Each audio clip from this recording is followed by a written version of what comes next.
Chers amis, shalom uvracha. Beshem Hashem Naaseh ve Natzliach. Be'ezrat Hashem Barach, un shiur sur les 8 bougies de Hanouka qui nous ont été demandées. Un instant, voilà. Alors, shiur acheté Be'ezrat Hashem pour la briout, un bon zivougagoun, veyafé, une grande teshuva, une atzlacha pour Cyril Shmuel Yitro Ben Kamuna.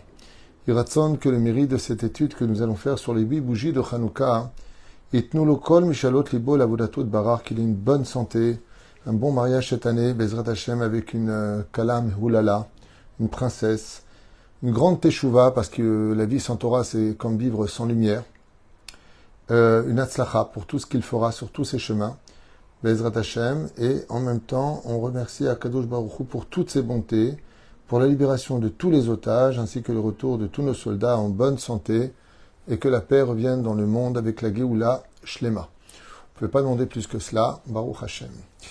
Vous avez remarqué que nous avions la Menorah. Alors il y a une différence entre une Chanoukia et une Menorah. La Menorah se trouve au sein même du Beth Amikdash. À l'époque du roi Salomon, il y en avait 10. Ensuite, au deuxième temple, il n'y en avait plus qu'une seule, qui se trouvait en face de la parochet, en face du pain de préposition, et elle devait rester allumée. La bougie du centre représentant le jour du Shabbat, et les 3 bougies de chaque côté représentant le dimanche, lundi, mardi, et de l'autre côté, le jeudi, vendredi, le mercredi, jeudi, vendredi. Ainsi donc était la Menorah demandée dans le parasha de Teruma, dans le livre de Shemot, par le Créateur du monde, qui demande une Menorah. Mais pour la fête de Hanouka, la différence va se sentir, puisque la Menorah n'a que 7 branches, tandis que la Hanouka en a 8. Pourquoi est-ce qu'il y aurait une différence entre l'une et l'autre? Tout simplement parce que l'un vient représenter les 7 séances de ce monde qu'on va étudier, les 7 jours de la semaine, il n'y en a pas 8, tandis que la Hanouka vient exprimer les 8 jours de miracles pour lesquels la bougie à lumière, on continue à brûler, alors que la quantité d'huile n'était pas suffisante que pour une seule journée. En réalité, le miracle n'a duré que 7 jours dans l'absolu, puisque le premier jour, il y avait de quoi l'allumer. Mais le fait d'avoir trouvé la fiole qui n'était pas impure est déjà le miracle numéro 1 qui va permettre ce premier allumage de la journée. Ainsi donc, même s'il y avait la quantité d'huile pour la première journée, elle est considérée comme un miracle, parce que c'était un miracle de trouver une fiole d'huile qui était cachetée par le tampon du Kohen Gadol, alors que les Grecs avaient cherché absolument partout, par dizaines d'émissaires, pour ne pas laisser une seule fiole, et ils ne l'ont pas vue. Dieu les a aveuglés, et pour cela, le premier jour comptera pour un miracle absolu. Oufren, Bezrat Hashem, vous savez que les Grecs, quand ils ont compris que c'est cette Hanouka, c'est cette Menorah, qu'ils ont voulu que l'on perpétue à allumer, mais avec de l'huile impure, eh bien, se sont eux aussi armés de leurs sciences personnelles pour lesquelles ils vont faire grandir leur civilisation et les civilisations des non-juifs. Et cette civilisation avait pour but la beauté de son identité, c'est-à-dire les besoins nécessaires, universels pour l'humanité. Et c'est pour cela que les 8 jours chez nous, c'est-à-dire qu'on parle de la Hanouka, correspondaient aussi à 8 sciences pour les Grecs, qui prenaient pour les sciences historiques, l'histoire, la géographie, les sciences physiques, on sait de quoi on parle quand on parle des Grecs, qui étaient foutus magnifiquement, ils faisaient très attention à leur physique, les mathématiques, la musique et l'art. Donc je reprends: 1. L'historique, l'histoire; 2. La géographie; 3. Les sciences physiques; 4. Les sciences mathématiques; 5. Les musiques et l'art; 6. L'astrologie; 7. La philosophie; et 8. La politique et l'armée. Voilà un petit peu ce qui ornait principalement, il y a d'autres sciences bien sûr, mais principalement les scientifiques philosophiques de cette époque pour lesquels ils allumaient leur foi et leur état d'âme. Tandis que nous, les Juifs, nous avions à chaque fois des mitzvot principales sur lesquelles nous construisions tous les 613 mitzvot de la Torah.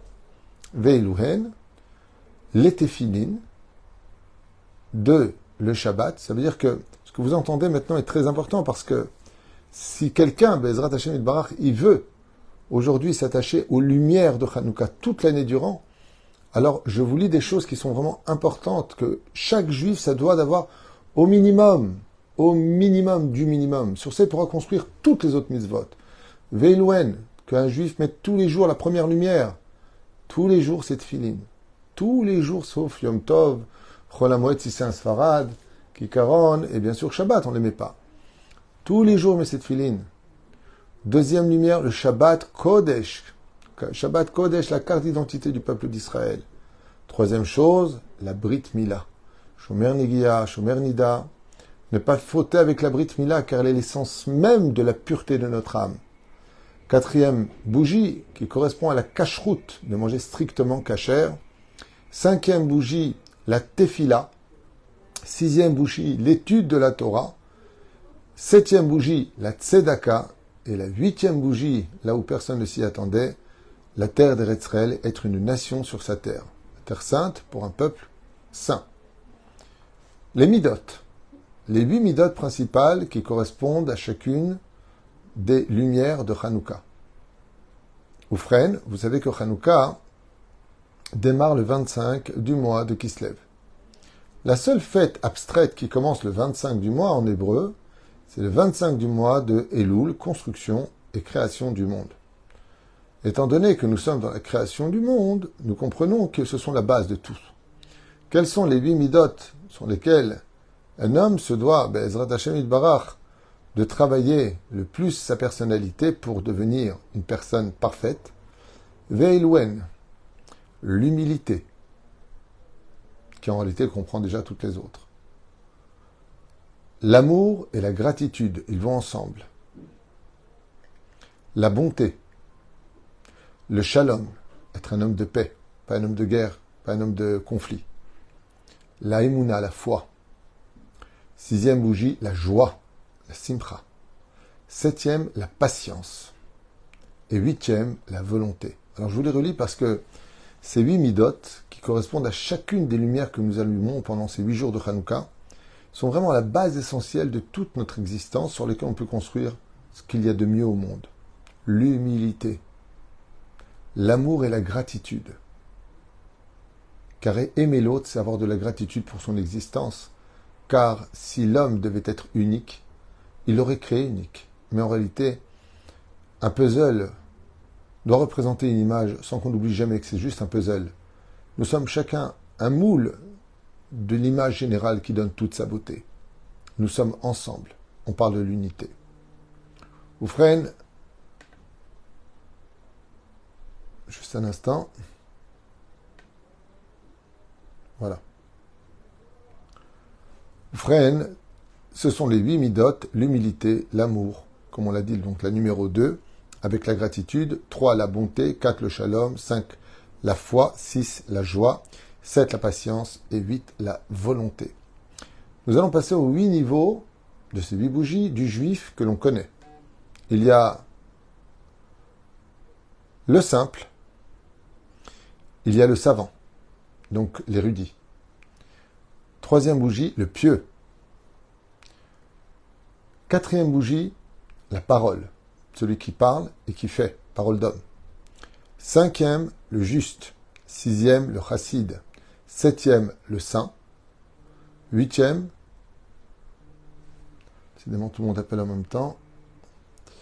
Et huitième, celui qui est aimé de tous. C'est-à-dire celui qui est lumière parmi les autres. Il remonte le moral. C'est un homme qui est positif, les pensées positives, les pensées agréables, toujours souriant. Et pour finir, les 8 torotes.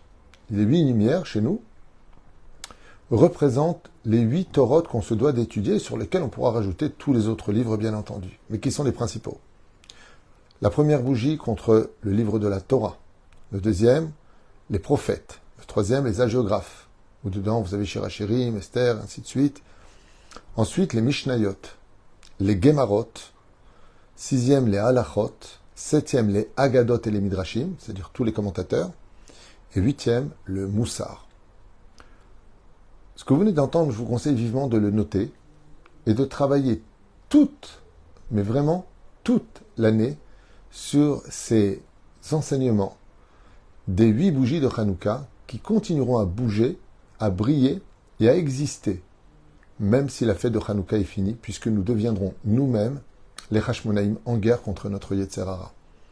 Ce sont des choses qui paraissent un petit peu banales. Bon, on va noter, bon, tefilin, non.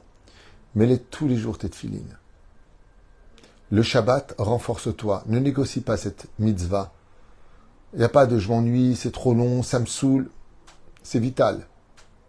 Le Shabbat, cette carte d'identité, ne la perd pas en tant que juif. La Brit Mila, dont la Géoula dépend, où tous les grands problèmes de nos vies viennent de cela, dit le Harizal.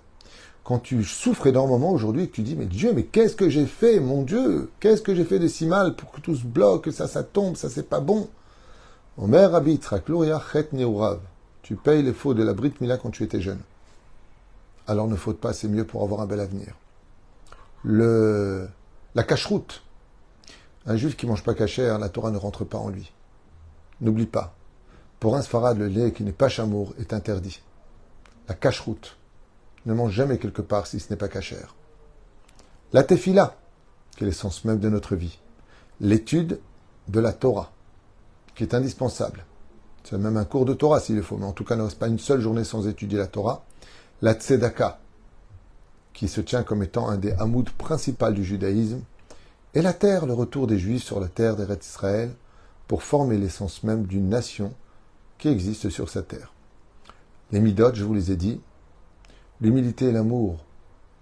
Donc, l'humilité, c'est très dur d'être humble. Je vous dis franchement, c'est un travail qui demande énormément d'annulation de soi, du contrôle de ses émotions.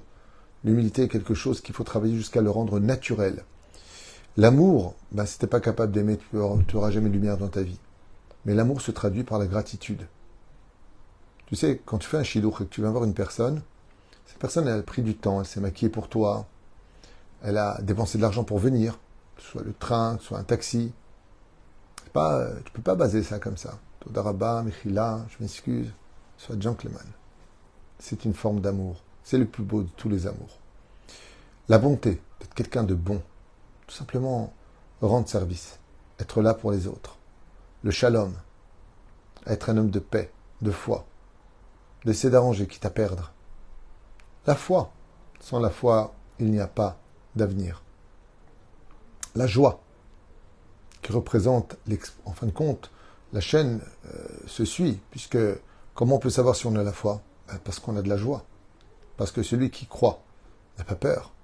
Celui qui sait que Dieu le regarde, que Dieu sait tout, que Dieu peut tout faire, alors il n'a pas de raison d'être triste. La patience, ce qui nous manque le plus aujourd'hui, je pense. La raison principale, numéro 1 des accidents de la route, c'est le manque de patience. La volonté, rien n'est plus fort qu'elle. C'est la 8e bougie. La volonté de devenir meilleur. Les 8 niveaux des Juifs, le tam, le simple, l'ordinaire. Mais il y a aussi le savant, l'érudit. Il y a le pieux. Celui qui pratique avec minutie chacune des mitzvot de la Torah. La parole. La force de la parole, le fait de les travailler est une lumière qui brille dans toutes les obscurités de nos jours. Le juste, qu'on appelle le tzaddik, le chassid, qui est celui qui est au-dessus des lois, mais pour le meilleur de l'autre et non pas pour l'abus de l'autre. Le saint, celui qu'on appelle le kadosh, est celui qui est aimé de tous. Comme je vous l'ai déjà dit dans un cours, être capable d'être aimé de tout le monde, c'est comme si on avait un passeport spécial qui me permet d'aller dans tous les pays sans demander un visa, parce que j'ai un passeport de diplomate. Même si aujourd'hui, avant ils n'avaient pas besoin, maintenant ils ont besoin. Et pour finir, je reviens sur ce qu'on a dit, les 8 Torotes que nous avons comme base, c'est que la base. Les 5 livres de la Torah, les prophètes, les sagiographes, les Mishnayot, les Gemarot, les Halachot, les Agadot et les Midrashim, ainsi que le Moussar. Voici les 8 lumières que nous allons allumer ce soir à travers toutes ces explications, où chacune des bougies va briller, Bezrat Hashem, ce soir sur la Hanouka, et dès qu'elle s'éteindra après une demi-heure, ou beaucoup plus tard, je l'espère, eh bien, vous pourrez utiliser ces mèches pour des choses uniquement saines, les brûler ou ne pas les jeter en tout cas, elles ont une kedusha. Et puis, n'oublions pas que de l'autre côté, Les Grecs avaient l'histoire, la géographie, la physique, les mathématiques, la musique et l'art, ainsi que l'astrologie, la philosophie, la politique et l'armée. Ce sont leurs 8 sciences à eux. Dans la Torah, tout ça, ça peut jouer un rôle, à la condition où ça vient servir la Torah et les midotes que nous avons. Mais si chas v'shalom, nous en venions à remplacer tout ce qu'on vient de répéter 2 fois au niveau des 8 bougies pour le juif, ce que eux voyaient comme étant l'essence même de leur religion vitale en tant qu'humains sur terre, alors ça voudrait dire qu'on est devenus nous-mêmes des Grecs. Moi, je suis toujours assez surpris de voir des juifs, descendants d'Avraham, Yitzhak, Yaakov, Moshe, Aaron, David, Shlomo, qui s'inquiètent plus pour que leurs enfants deviennent de grands physiciens avant de devenir de grands Bezrat Hashem talmudistes. On n'a pas encore une seule fois allumé une bougie après le décès d'une personne qui était un grand astrologue ou astrophysicien ou scientifique. Il n'y a pas d'Iloula. Les seuls pour qui il y a une Iloula et pour qui la lumière brûle et brille pour l'éternité, ce sont des gens qui ont compris que chaque fois qu'ils allumaient une bougie de Hanouka, ils se souvenaient des 8 mitzvot sur lesquels ils vont construire leur judaïsme, les tfilin, le Shabbat, la Mila, la Kashrut, la Tfila, l'étude de la Torah, la Tzedaka et la terre d'Eretz Israël, les midot à travailler, les 8 niveaux du juif, et pour atteindre en fin de compte toute l'étude de la Torah, entre la Torah écrite et la Torah orale.